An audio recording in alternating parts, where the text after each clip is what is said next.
जब आप ये कहते हैं कि मैं रोज़ उतना पढ़ नहीं पाता हूँ, इसके बुनियादी तौर पर 2-3 रीज़न्स हो सकते हैं। पहली बात तो कोई भी नहीं पढ़ पाता है, मैं भी नहीं पढ़ पाता हूँ उतना। हम लोग प्रिटेंड करते हैं कि हम बहुत पढ़ते हैं। ईमानदारी की बात है कि मैं आज तक कभी भी 1 घंटे से ज़्यादा एक साथ नहीं पढ़ पाया हूँ, और मैंने ठीक-ठाक पढ़ाई की है वैसे, है ना? आप भरोसा कर सकती हैं इस बात पे।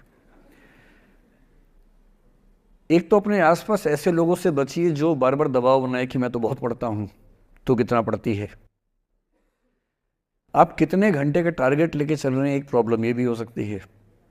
आपकी उम्र में कॉलेज के अलावा अगर आप 3-4 घंटे पढ़ लेते हैं तो पर्याप्त है। कॉलेज के 3 साल सिर्फ पढ़ाई के लिए नहीं है, पढ़ाई से ज़्यादा सीखने के साल हैं, मंच पे आने के साल हैं। दोस्तों के साथ फिल्म देखिए, दोस्तों के साथ आउटिंग पे जाइए, रेस्टोरेंट में बैठ के खूब बकवास कीजिए उनके साथ। उसमें जो सीखेंगे वो केवल पढ़ाई से नहीं सीखेंगे। तो दिन में 3-4 घंटे बहुत होते हैं। और बाकी मैं एडवाइस करता हूँ बच्चों को कि बहुत सारी एक्टिविटीज़, जिसमें से एक एक्टिविटी चाय की दुकान पर दोस्तों के साथ बैठना, 1 घंटे बात करना भी शामिल है। पर्सनैलिटी ग्रूमिंग के लिए बहुत ज़रूरी है। फिर आप लोगों की उम्र में इमोशंस थोड़े उठापटक होती रहती है। अगर आप महीने के 30 दिन में से 6-7 दिन बीच में नहीं पढ़ पाते डिस्टर्बेंस से, तो इसका मतलब है कि आप दिमागी तौर पर एकदम ठीक हैं। चिंता उनकी है कि जो रोज़ पढ़ रहे हैं। इसका मतलब वो अपनी उम्र में जी नहीं रहे, वो किसी और उम्र में जी रहे हैं। तो ठीक है, कभी कभी डिस्टर्बेंस आएगी, उसको एंजॉय कीजिए। डिस्टर्बेंस बस सुंदर प्यारी होनी चाहिए, इतना ध्यान रखिए, है ना? जिसकी वजह से नींद उड़ी हुई है वो अच्छा होना चाहिए, बाकी तो ठीक है। नमस्कार सर। नमस्कार सर, मेरा नाम रश्मि श्रीवास्तव है और मैं यहाँ हिंदी ऑनर्स द्वितीय वर्ष की छात्रा हूँ। सर, सबसे पहले तो मैं आपको बहुत बहुत धन्यवाद देना चाहूँगी सर। आपसे मिलकर बहुत अच्छा लग रहा है मुझे और ये मेरे लिए बहुत बड़ी सौभाग्य की बात है। सर, मेरा प्रश्न है आपसे कि सर, मेरे साथ ऐसा हुआ कि मैं बचपन से बहुत अच्छी स्टूडेंट रही और सर मेरी ज़िंदगी में ऐसा एक वक्त आया जब मुझे 2 बार असफलता का सामना करना पड़ा और सर तीसरी बार मैं सफल हुई, परंतु सर आज भी वो डर मेरे मन से नहीं जा रहा है। अभी भी मैं उसको फेस नहीं कर पा रही हूँ कि मैं कैसे फेल हो गई।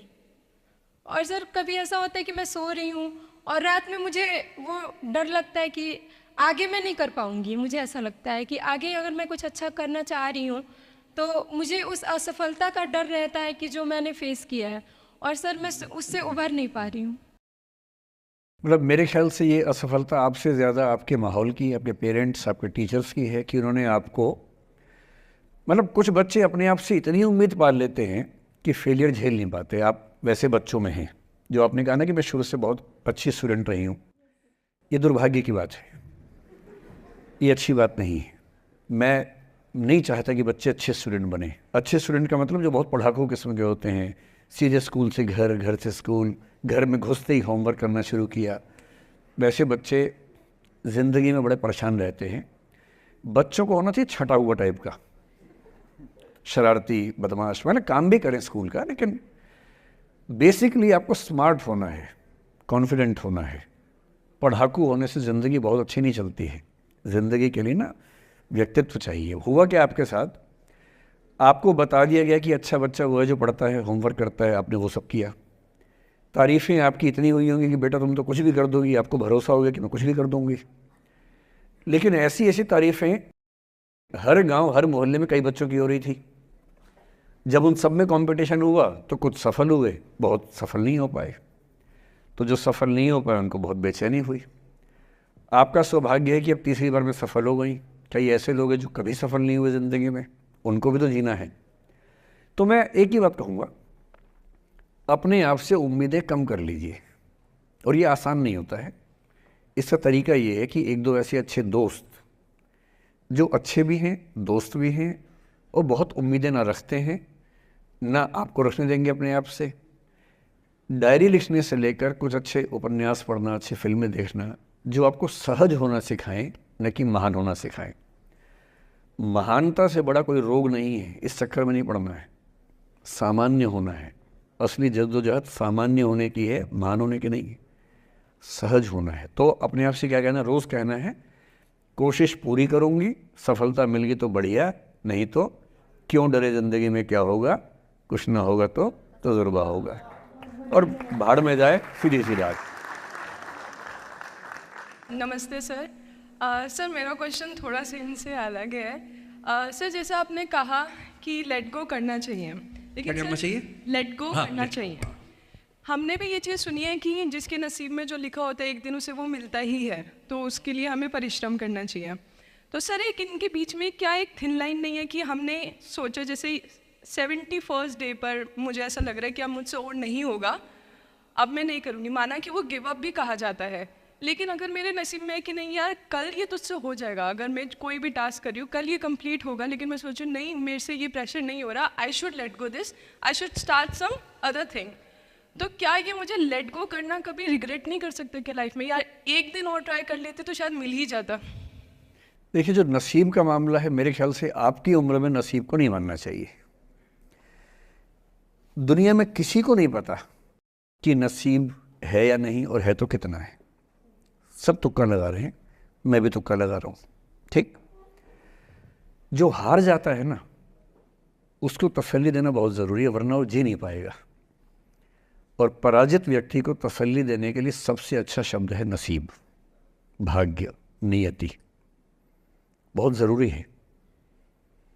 और इसलिए एक उम्र के बाद गीता का सार पढ़ना बहुत ज़रूरी है। समझना पड़ता है कि सब कुछ हमारे हाथ में नहीं होता है, सच में नहीं होता है, पर इसका मतलब ये भी नहीं है कि सब कुछ किसी और के हाथ में होता है। अगर ऐसा होता तो बिना मेहनत करने वाले आईएएस बन जाते या कुछ भी बन जाते। ये हो सकता है कि आईएएस बनने के एग्ज़ाम में 10 ने मेहनत की, उनमें से 8 का हुआ, 2 का नहीं हुआ, पर यह नहीं हो सकता कि एक आदमी ने मेहनत नहीं की तो उसका आईएएस हो गया। बिना मेहनत के तो नसीब भी नहीं मिलने वाला है। इसलिए ये मान लीजिए कि कुछ ना कुछ चीज़ें हमारे कंट्रोल में नहीं हैं, लेकिन जितना कंट्रोल में है उस पर पूरी ताकत लगाएंगे, पूरा डिसिप्लिन रखेंगे, तो हम अपनी किस्मत सबसे अच्छी लिख पाएंगे। सबसे अच्छी मतलब बाकियों से नहीं, मेरी जितनी अच्छी हो सकती है उतनी अच्छी लिख पाएंगे।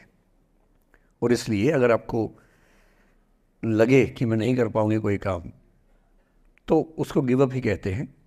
लेट गो का मतलब तब होता है जब आप मन भर चुका है, अब उसकी ज़रूरत महसूस नहीं हो रही। जैसे आईएएस बनने की कोशिश कर रहे हैं, नहीं बन पाए, तैयारी छोड़ दी, गिव अप है। बन गए, नौकरी की, मज़ा नहीं आया, छोड़ दिया, ये लेट गो है। लेट गो करने के लिए पहले हासिल करना पड़ता है, या हासिल होने से पहले उस मनोभूमि पर पहुंचना पड़ता है जहां हासिल होने का सुख आपने महसूस कर लिया और उसमें मज़ा नहीं आया, ठीक ही है, औसत है, तब छोड़ दिया। इसलिए आपकी उम्र को शोभा नहीं देता कि हम नसीब की बात करें, ये शोभा देता है मेरी उम्र को। तो 30-40 के बाद नसीब, भाग्य, नियति चलेगा। फिलहाल कर्म पे भरोसा कीजिए, मेहनत, डिसिप्लिन, और मोटिवेशन से ज़्यादा महत्वपूर्ण है डिसिप्लिन, ध्यान रखिएगा। मोटिवेशन का ग्राफ ऐसा होता है, फिर ऐसे नीचे आता है धीरे धीरे, डिसिप्लिन ऐसे रहता है। और डिसिप्लिन वाला व्यक्ति हमेशा मोटिवेशन वाले व्यक्ति से ज़्यादा सफल होगा, ये मान के चलिए। सबसे अच्छा क्या है? Motivation with discipline. तो कोशिश कीजिए कि नसीब पे ना छोड़िए, अपने भरोसे कीजिए। All the best.